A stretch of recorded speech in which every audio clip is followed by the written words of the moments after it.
مجھے اپنی فکر نہیں ہے۔ بس یہی سوچ کر پریشان رہتا ہوں کہ گیراج کی کرکی یا نیلامی کے بعد نیا مالک کہیں ان بچوں کو یہاں سے بے دخل نہ کر دے۔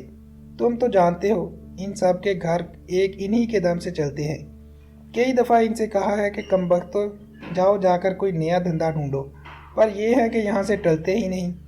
میں چپ چاپ بیٹھا استاد کی ساری بات سنتا رہا۔ کس کے پاس گروی رکھا ہے یہ گیراج تم نے؟ استاد نے بیچارگی سے میری طرف دیکھا۔ ہے اسی علاقے کا ایک مارواڑی سیٹھ، بھلا آدمی ہے، کرکی کی تاریخ سے پہلے تنگ نہیں کرے گا۔ مجھے اس سیٹھ کا نام اور مکمل پتہ چاہیے استاد۔ مجھے اس سیٹھ کا نام اور مکمل پتہ چاہیے استاد۔ استاد نے نفی میں سر ہلایا۔ نہیں پیارے، استاد اپنے شاگردوں کو دیتا ہے، لیتا کچھ نہیں۔ میں نے استاد سے زیادہ بحث نہیں کی اور کمالی کو فون کر کے گیراج پہنچنے کا کہا۔ آدھے گھنٹے بعد ہی وہ ہڑبڑایا سا گیراج میں موجود تھا۔ میں نے گیراج کے سب سے سینئر شاگرد کو کمالی اور ڈرائیور کے ساتھ سیٹھ کی طرف بھجوا دیا، جس کا پتہ گیراج کے سبھی لڑکے جانتے تھے۔ 3 گھنٹے بعد کمالی رہن رکھے گئے کاغذات کے ساتھ میرے سامنے کھڑا تھا۔ میں نے جائیداد کی آزادی کے کاغذ استاد کی جھولی میں ڈال دیے۔ یہ گیراج جتنا تمہارا ہے اتنا ہی میرا بھی ہے استاد۔ اگلے ہفتے تک نئی کمپیوٹرائزڈ مشینری بھی آ جائے گی اور تمہاری یہ ڈیوٹی ہے کہ اپنی نگرانی میں میرے اس گیراج کو ایک دم ٹپ ٹاپ بنا دو۔ اگلی دفعہ جب میں اپنے گیراج کو دیکھنے آؤں تو مجھے یہاں میرا پرانا استاد مستانہ چاہیے۔ ہاں مگر یہ ریڈیو نہ بدلنا، اس کے بنا یہ گیراج مکمل نہیں ہوگا۔ استاد مستانہ گمسم سا ہاتھوں میں کرکی کھلنے کے کاغذات لیے بیٹھا مجھے دیکھ رہا تھا۔ میں نے اس کا کاندھا تھپتھپایا اور اٹھ کر وہاں سے جانے کے لیے مڑا۔ استاد نے مجھے پیچھے سے آواز دی، پریزاد۔ میں نے مڑ کر دیکھا تو وہ میرے گلے لگ گیا۔ میرے آس پاس گیراج کے سارے لڑکے جمع ہو چکے تھے۔ کسی نے میرے ہاتھ تھام رکھے تھے تو کوئی میرے شانے سے لگا کھڑا تھا۔ یہ کمبخت بے جان اور کھردرے کاغذ کے چند روپے اپنے اندر کتنی خوشیوں پر قبضہ جما رکھتے ہیں۔ کیسے جادو ٹونے، کیسے کرشمے دکھاتا ہے یہ پیسہ۔ روتوں کو ہنسا دیتا ہے اور ہنستوں سے بچھڑ کر انہیں 8 آنسو رلاتا ہے۔ اور یہ دولت مند کتنے انجان رہتے ہیں اس پیسے کے استعمال سے۔ کاش ان بے جان کاغذوں کے ٹکڑے کا صرف ایک مصرف ہوتا، خوشیوں کا کاروبار۔ ان لڑکوں کے چہروں پر ایسی خوشی تھی کہ جس کے بدلے ساری دنیا کی دولت بھی لٹا دی جاتی تو کوئی گھاٹے کا سودا نہ ہوتا۔ مگر عموماً قدرت جنہیں دولت دیتی ہے بدلے میں ان کا دل نکال لے جاتی ہے۔ شاید اسی لیے یہ دنیا دل والوں سے خالی ہوتی جا رہی ہے۔ گیراج سے نکلتے نکلتے سپہر کے 4 بج گئے۔ دفتر جانے کا وقت تو رہا نہیں تھا۔ میں نے ڈرائیور کو گاڑی گھر کی طرف موڑنے کا کہہ دیا اور پھر واپسی پر میری نظر اپنی پرانی یونیورسٹی کے بورڈ پر پڑی۔ میں نے گاڑی رکوا دی اور کچھ دیر کے لیے نیچے اتر کر گیٹ سے اندر چلا گیا۔ اس درسگاہ میں نے اپنی زندگی کے چند اچھے دن گزارے تھے۔ اچانک ہی میرے اندر خود میرے ہی ہاتھوں دفنایا ہوا وہ ایک ناکام سا شاعر جاگ اٹھا، جس کے کلام پر داد و تحسین سے کبھی وہ سامنے نظر آنے والا بڑا آڈیٹوریم گونج اٹھتا تھا۔ مجھے یاد آیا کہ دبئی جاتے وقت اپنی ساری نظمیں اور کلام ٹین کے ایک بکسے میں بند کر کے اپنے پرانی گھر کے چھت والے کمرے میں چھوڑ آیا تھا۔ جانے اب وہ سارے رجسٹر اور کاغذوں کے دستے کہاں ہوں گے۔ کاش میں وہ سب اپنے ساتھ ہی دبئی لے جاتا۔ میں انہی خیالوں میں گم تھا کہ میرے عقب میں ایک مانوس سی بھاری آواز گونجی، تم پریزاد ہو نا؟ میں چونک کر پلٹا۔ میرے عقب میں کھڑی میری گاڑی سے کچھ فاصلے پر ایک بزرگ شیروانی اور جناح ٹوپی پہنے کھڑے مجھے اپنی نظر کے چشمے کے پیچھے سے ٹکٹکی باندھے دیکھ رہے تھے۔ جی میں پریزاد ہوں، مگر آپ؟ وہ میری طرف بڑھے۔ بھول گئے؟ یادداشت کی کمزوری تو بڑھاپے سے مشروط ہوتی ہے، مگر میں نے تمہیں پہلی نظر میں ہی پہچان لیا تھا۔ میری زبان سے بے اختیار نکل پڑا، مجھے پہچاننے کے لیے شاید یادداشت شرط نہ ہو۔ آپ شاید سر احمد ہیں، ہمارے لائبریری انچارج۔ وہ مسکرائے۔ ٹھیک پہچانا۔ تمہارے جانے کے بعد اردو بزم ادب کا شعبہ بھی میرے حوالے کر دیا گیا تھا۔ تمہاری کہی ہوئی نظمیں آج تک جامعہ کے ادبی پرچے میں چھپتی رہتی ہیں، اور تمہاری وہ سٹیج ڈرامے والی نظم گر تمہیں مجھ سے نفرت ہو جائے، بھئی واہ کیا بات ہے۔ ہر سال جب بھی اوتھیلو سٹیج پر پیش کیا جاتا ہے پس منظر میں تمہاری وہ نظم ضرور دہرائی جاتی ہے، اور سچ پوچھو تو ہر بار سارا حال مبہوت اور ساکت بیٹھا سنتا رہتا ہے۔ میں خاموشی سے احمد صاحب کی باتیں سنتا رہا۔ میرا دل چاہا کہ میں انہیں بتا دوں کہ وہ شاعری بھی میں کسی خاص مقصد سے کرتا تھا۔ کالج کی چند محجوبینوں میں توجہ حاصل کرنا مقصد تھا میرا، اور بس۔ سچے شاعر ایسا بھلا کب کرتے ہیں؟ انہوں نے غور سے میری طرف دیکھا، مگر ایک بات میری سمجھ میں نہیں آئی۔ تم اچانک یونیورسٹی چھوڑ کر کہاں چلے گئے تھے؟ تعلیم مکمل کی یا نہیں تم نے؟ میں نے دھیرے سے جواب دیا، کچھ گھریلو مجبوریاں تھیں، مجھے دبئی جانا پڑا۔ احمد سر نے پلٹ کر میری قیمتی گاڑی اور گارڈز کی طرف دیکھا۔ لگتا ہے تم نے وقت ضائع نہیں کیا وہاں، لیکن تم یہاں باہر لان میں کیوں کھڑے ہو؟ اندر چلو، بہت سے طالب علم تم سے ملنا چاہیں گے۔ اردو شعبے میں اکثر تمہاری نظموں پر بات چلتی ہے۔ میں نے طریقے سے معذرت کی، نہیں سر، آج نہیں، یہ میرا کارڈ ہے، کبھی فرصت ملے تو میرے دفتر چکر لگائیے گا، آپ کی خدمت کر کے مجھے بہت خوشی ہوگی۔ یونیورسٹی سے گھر واپس آنے کے بعد بھی میں بہت دیر تک یونیورسٹی کی یادوں کو اپنے ذہن سے نکال نہیں پایا۔ مجھے نٹکٹ سی لبنہ بھی یاد آئی، جانے وہ کہاں ہوگی۔ سیٹھ عابد سے شادی کے بعد کبھی اس کے بارے میں کچھ سننے میں نہیں آیا۔ لبنہ کی ماں کے ایک جملے نے میری زندگی کے تمام راستے بدل دیے تھے، مگر میں دولت کمانے کی دھن میں ایسا مگن ہوا کہ میں نے اپنے اندر بسنے والے اس حساس اور نازک انسان کو بھی کچل کر رکھ دیا تھا جو کبھی میرا سب سے اچھا دوست تھا۔ لیکن اس ساری تگدو میں مجھے کیا ملا؟ میں تو آج بھی اتنا ہی تنہا اور اکیلا تھا، نہ کسی حرف دعا میں تھا، نہ کسی کے دستے طلب میں، نہ کسی کی آنکھ کا نور تھا، نہ کسی کے دل کا قرار۔ میں بھی بہادر شاہ ظفر کی غزل کے بولوں کی طرح وہی ایک مشت غبار تھا جو کسی کے کام نہ آ سکا۔ مجھے ٹیرس پر بیٹھے جانے کتنی دیر ہو چکی تھی۔ باہر اندھیرا پھیل کر شام کو رات کی سیاہ چادر میں لپیٹ چکا تھا۔ لوگ دن اور رات کو ایک دوسرے کی ضد کہتے ہیں، مگر مجھے تو یہ دونوں ایک دوسرے کے ساتھی لگتے ہیں، پکے دوست۔ تبھی تو جب دن شدید تھکن سے چور ہو کر شام تک ہانپنے لگتا ہے، تب شام اپنی مہربان سہیلی رات کو آواز دے کر بلاتی ہے، اور رات اپنی کالی شال میں اس تھکے ماندے دن کو سمیٹ کر اسے سلا دیتی ہے۔ یوں شاید ہر رات کی گود میں ایک بھرپور دن آنکھیں موندے سو رہا ہوتا ہے، بس ہمیں نظر نہیں آتا۔ کچھ دیر بعد نوکر نے آ کر بتایا کہ کمالی مجھ سے ملنا چاہتا ہے۔ کمالی ٹیرس پر آیا تو معمول سے کچھ زیادہ پرتکلف لباس میں ملبوس تھا۔ یہ کیا سر، آپ ابھی تک تیار نہیں ہوئے؟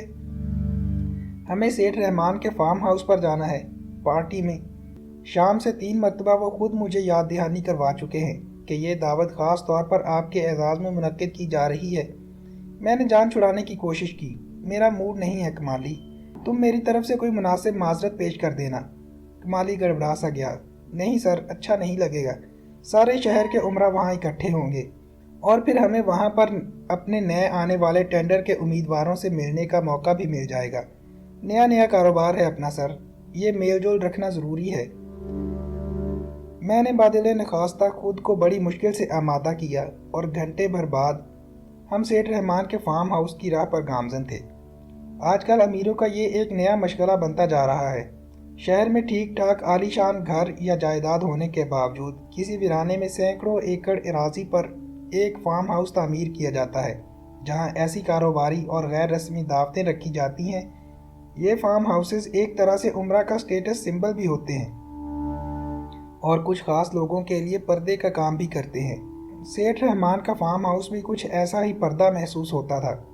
کئی ایکڑ گھاس کے میدان اور گولف کورس کے درمیان بنی شیشے کی عمارت، جس کے آس پاس مصنوعی نہر اور فواروں کے ذریعے پانی کے بہاؤ کا انتظام موجود تھا۔ انسان مادی طور پر چاہے جتنی بھی ترقی کر لے، پانی اور سبزہ اس کی جبلت سے کبھی نہیں نکل سکتا۔ ہمارے ذہنوں میں جنت کا تصور بھی تو بہتی نہروں، ٹھنڈے چشموں اور گھنے سایوں سے مربوط ہے۔ سارا فارم ہاؤس برقی کمکموں سے جگمگا رہا تھا۔ باربیکیو کا بندوبست بھی باہر سبزے میں ہی کیا گیا تھا۔ میں وہاں موجود لوگوں سے صرف نام کی حد تک ہی واقف تھا، مگر لگتا تھا کہ کمالی نے میرا کافی تفصیلی تعارف کروا رکھا تھا، تبھی وہ سب مجھے اچھی طرح جانتے تھے۔ میری کمپنی اگلے ہفتے ایک بہت بڑا آرڈر ٹینڈر کرنے والی تھی۔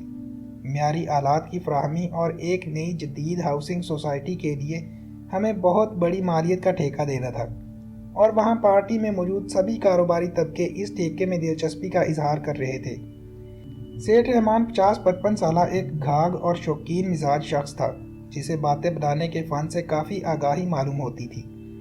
اس نے فرداً سبھی مہمانوں سے میرا تعارف کروایا اور وقتاً فوقتاً اپنی گفتگو کے دوران مجھے جتانے میں قطعاً آر محسوس نہیں کی کہ وہ ہماری کمپنی کے ٹھیکے میں کافی دلچسپی رکھتا ہے۔ ہمارے ساتھ چلتے ہوئے کمالی جس طرح سیٹھ رحمان کی تعریف میں زمین آسمان کے کلابے ملا رہا تھا، اس سے مجھے یہ سمجھنے میں دیر نہیں لگی کہ اس نے کمالی کو بھی خوش کر رکھا ہے۔ کیا بتاؤں سر جی، یہ اپنے رحمان صاحب تو یاروں کے یار ہیں۔ بڑا ہلہ گلا رہتا ہے ان کے فارم ہاؤس پر۔ صوبائی اور وفاقی وزراء اور نوکر شاہی تو سمجھیں کہ بس انہی کی دل دادا ہے۔ آج بھی کافی منسٹر اور سیکرٹریز آپ کو اس دعوت میں نظر آ رہے ہیں۔ یہ انہی کا کمال ہے۔ سبھی کو خوش رکھنے کا فن تو کوئی رحمان صاحب سے سیکھے۔ کمالی کی زبان کینچی کی طرح چل رہی تھی۔ اس محفل میں مجھے ایک اور ادراک ہوا، اخلاقیات اور شرم و حیا کے معیار ہر طبقے میں اپنے طور پر رائج شدہ ہوتے ہیں۔ محفل میں زرق برق اور جھلمل کرتے لباسوں میں موجود خواتین کی ایک بڑی تعداد موجود تھی، جو اس آزادانہ ماحول میں یہاں وہاں اٹھلاتی پھر رہی تھیں، اور ان میں زیادہ تر وہ تھیں جو کسی نہ کسی بڑے آدمی کے ساتھ بطور دوست اس محفل میں شریک تھیں۔ تعارف کے دوران ان میں سے اکثر نے مجھ سے بھی مسکراتے ہوئے ہاتھ ملایا۔ کبھی مشرقی اقدار میں زنانے اور مردانے کا رواج ہوا کرتا تھا۔ بڑے بڑے راجے مہاراجوں اور نوابوں کی محفلوں اور دعوتوں میں مرد اور عورتیں الگ الگ حصوں میں شریک ہوا کرتی تھیں۔ مطلب یہ کہ دولت کی فراوانی کا ان بدلتی قدروں سے کوئی تعلق نہیں تھا، کیونکہ دولت اور پیسہ تو ان کے پاس آج کے ان نو دولتیوں سے کہیں زیادہ ہوا کرتا تھا۔ تو پھر یہ آزاد خیالی اور بے حجابی ہمارے معاشرے میں کہاں سے در آئی؟ کہتے ہیں انسان کی ابتدا پتھر کے دور سے ہوئی تھی، اور شاید اس کا اختتام بھی دوبارہ پتھر کے دور پر ہی ہوگا۔ درمیانی مدت مکمل عروج اور پھر یکسر زوال کا محض ایک دورانیہ ہی تو ہے۔ کھانے سے پہلے ہر طرح کے غیر ممنوع اور ممنوع مشروبات سے مہمانوں کی تواضع کی گئی۔ انسان خدا سے ہمیشہ عقل اور ہوش مندی کا طلبگار رہتا ہے، تاکہ زندگی متوازن اور خوشگوار گزار سکے۔ مگر پھر شام ہوتے ہی ہم میں سے اکثر اس ہوش مندی سے گھبرا کر خود کو مدہوشی کے اندھیرے کنویں میں اتار دیتے ہیں۔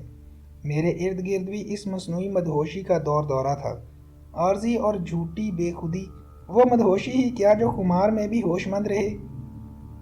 میں نے اکتا کر کمالی کو وہاں سے نکلنے کا اشارہ کیا۔ وہ تیزی سے لپک کر میرے قریب آیا۔ اتنی جلدی سر؟ کھانا بس لگنے ہی والا ہے۔ سیٹھ رحمان کو کسی خاص مہمان کا انتظار ہے، ان کے آتے ہی کھانا چن دیا جائے گا۔ میں نے اکتاہٹ سے کمالی کی طرف دیکھا۔ ہماری حاضری لگ گئی ہے، تم اب یہاں سے نکلنے کی کرو۔ کمالی نے سر ہلایا اور سیٹھ رحمان کو ہماری روانگی سے مطلع کرنے کے لیے چلا گیا۔ میں نے بھی کار پارکنگ کی طرف قدم بڑھائے ہی تھے کہ کسی جانب سے سیٹھ رحمان کمالی کے ساتھ تیز اور لمبے ڈگ بھرتا ہوا نمودار ہوا۔ یہ کیا پی زیڈ صاحب، آپ ابھی سے چل دیے؟ ابھی تو شام اور محفل ٹھیک طرح سے بھیگی بھی نہیں۔ میں دھیرے سے مسکرایا۔ میں شام کو دیر تک باہر اوس میں بھیگتا رہوں تو مجھے زکام ہو جاتا ہے۔ بھیگنے کے معاملے میں کم ظرف واقع ہوا ہوں۔ رحمان میری بات سن کر زور سے کہکہا مار کر ہنس پڑا۔ خوب، بہت ہی خوب، مگر آج اپنا مقابل دیکھ کر جی خوش ہو گیا۔ اب تو میں آپ کو ہرگز اتنی جلدی واپس نہیں جانے دوں گا۔ محفل کے بعد بیٹھ کر آپ سے بہت سی باتیں کرنی ہیں۔ برسوں بعد کسی ہمزاد سے واسطہ پڑا ہے۔ میں نے جان نکالنے کی کوشش کی کہ مجھے اگلے دن کسی اہم پروجیکٹ کے لیے میٹنگ اور مواد کی تیاری کرنی ہے، مگر سیٹھ رحمان اڑ گیا۔ نہیں بھئی، ابھی تو آپ کو اس محفل کی جان سے ملوانا ہے۔ شہ پارہ بیگم چوٹی کی ایکٹریس ہیں، بڑی دھوم مچائی ہے انہوں نے فلم انڈسٹری میں۔ ویسے تو وہ کبھی کسی پبلک پلیس پر یوں آتی جاتی نہیں، مگر ہمارے ساتھ کچھ دیرینہ مراسم کا خیال ہے انہیں کہ آ رہی ہیں۔ یہ لیں، شاید یہ انہی کی گاڑی ہے۔ وہ آ گئیں۔ آپ بس 2 لمحے انتظار کریں، میں نے آپ کی بڑی تعریف کی ہے ان سے۔ وہ خود بھی بہت مشتاق تھیں آپ سے ملنے کے لیے۔